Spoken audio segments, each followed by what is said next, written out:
ناظرین کرام، آسٹریلیا میں قرآن کریم ایگزیبیشن منعقد ہوا، اس کی رپورٹ ملاحظہ فرمائیے۔ جنوری اتوار کی ایک خوشگوار صبح کو کوئنزلینڈ آسٹریلیا کی نئی تعمیر شدہ بیت المسرور مسجد میں قرآن کی نمائش کا اہتمام کیا گیا۔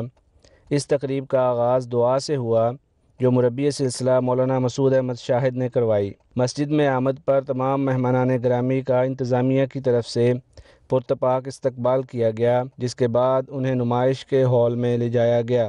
ہال میں مزید دوست ان کی رہنمائی اور ان کے ممکنہ سوالات کے جوابات دینے کے لیے موجود تھے۔ قرآن کریم کے بہت سارے نسخے نمائش کے لیے رکھے گئے تھے جو کہ مختلف رنگوں اور آرائش سے آراستہ تھے۔ یہ نسخے تقریباً 34 زبانوں میں ترجمہ کیے گئے تھے۔ مختلف پوسٹرز اور بینرز قرآن اور اسلام کی تعلیمات کو واضح کرنے کے لیے رکھے گئے تھے۔ مہمانوں کو نئی تعمیر شدہ بیت المسرور دیکھنے کی بھی دعوت دی گئی۔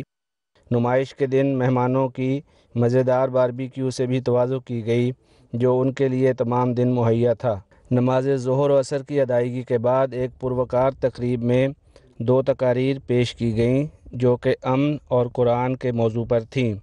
اس تقریب میں مہمانان اور احباب جماعت نے شرکت کی۔ اس روز احباب جماعت کی کل حاضری 172 رہی۔ 41 ہمسایوں اور 13 دوستوں سمیت مہمانوں کی کل تعداد 54 رہی۔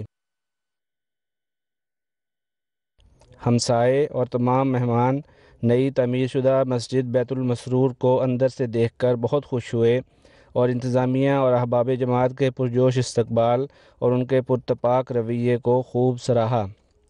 انہوں نے اسلام اور قرآن کے امن کے پیغام کی بہت تعریف کی اور کہا کہ یہ وقت کی اہم ضرورت ہے۔